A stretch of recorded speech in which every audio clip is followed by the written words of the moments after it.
What's going on, everybody? Welcome back to Ben's Tackle Talk. I know it's been a while since I have uploaded a video. Reason being, we got a little puppy, so my hands have been full taking care of her and school. I just haven't had time to be posting any videos, creating any videos, all that kind of stuff. So I'll put a picture of her right now if you guys want to see her. A video with her in it will be coming up shortly. We're going to be going ice fishing this weekend for some bluegill and some carp. I know it's a weird combination, but you'll see. It's pretty good. Nice little pond. Should be fun. It's cold out here.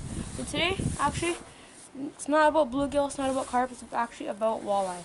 So today I have top 5, in my opinion, ice baits that you absolutely need to get more walleye on the ice this winter.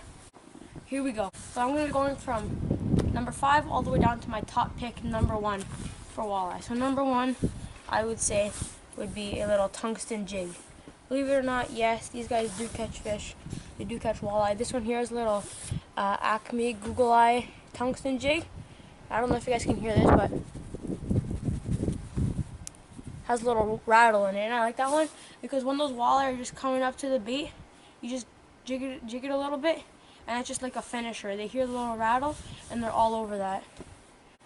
And I forgot to mention, this guy would be thrown on a lighter setup, probably between 36 and 39 medium light. Just so that way it's a dead stick and you can really take that bait in and not feel any tension of the rod. Number 4 now, my opinion, a little buckshot jigging spoon here. It's a VMC rattle spoon, a little fire tiger perch pattern. It's about a ½ ounce. It has a nice little rattle. I know that you guys can hear this one. This one, you pound the bottom, make up a big cloud of sand, and then for this jigging spoon, throw it on a little bit heavier, a little bit shorter because it's a heavier bait, and you can just really get it going and not have to you don't have, instead of not having any control over it, you have lots of control. You throw a heavier rod, maybe 32 heavy, maybe 32 medium heavy maybe, and that's number 4. Number 3, a classic. This guy right here is a jig and wrap. No, there's no on that side.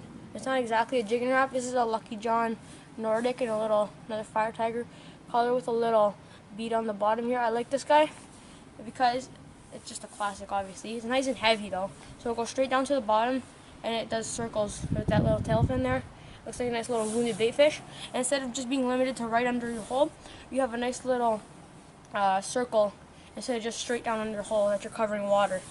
So this guy covers more water, catches more fish. It's just a great combo in general. And this guy, actually, you can change the hook. You can do that on most jigging wrap style baits. So you just twist it and it comes right off. My hands are a little cold, so it's a little slow there, but get the jets. Here you go. Comes right off. It's also good if you're fishing in a lake or in your area. You're only allowed 2 hooks. Then you don't need to worry about not throwing this bait. Another little different one from this is a Acme Hyperglide. So this one, it actually has the opening and closing wings here. I'm sure you guys have seen this before. They just open and close when you jig it, and those make a little sound. This guy's a little bit smaller. I'd use this guy for perch. It's like a hot fire tiger pattern, and yeah, it's a pretty nice little bait here. It's a lot lighter though. It's about 3, it says 3 grams right here. And yeah, it's a nice little bait. Alright guys, so bait number 2 here. This is just a little Marabou Jig with a swing head. This one here is like a little Freedom, chartreuse and white. This is actually the bait I caught my first ever walleye through the ice on. A little chartreuse head, chartreuse and white. Here it looks like a little perch. You guys can even make these yourselves. I've tied some in the past. Never caught any fish on them, but it looks pretty good. You can make them like a perch, sunfish. You can make them custom, and they're pretty inexpensive. So that's pretty good about it. You can tip them in a minnow if you want. You don't really need to, but if you want a little bit of extra scent, you definitely can. And then a weight for these guys, I'd probably say, I don't know, about a 1/4 ounce for every 10 feet you're fishing. That's a good rule. So if you're fishing 20 feet, ½ ounce. If you're fishing 40 feet, 1 ounce. Usually you're not going to fish for walleye at 40 feet because then they'll get the bends and then you can't really let them go if you want to let them go. So, yeah, on to the last bait now. Alright guys, so last but not least, the 5th and final bait, the one I would rank number 1 for catching a lot of walleye and big ones, would be a little jigging Lipless Crankbait. This is a rip and wrap in a little, I think it's a 7, or no, it's a 6 size, 06 size. It's like a little olive back shad pattern. I like this one because there's lots of like white bait fish, either smelt or Cisco's or something like that, that the walleye could be preying on. Another variation, this is a blade bait here. This one, I think it's like a blitz lures or something like that, and it vibrates, so I like this one. It's a little smaller, this comparison here. It's a little less tall, and it's just a smaller presentation if your walleye a little bit finickier. And I'd be throwing this guy on quite a heavy rod, probably 38, medium heavy, something to really control this bait. Even sometimes maybe like a bait caster might be necessary for this if you're throwing an even bigger size, even heavier size, because you need control over that bait.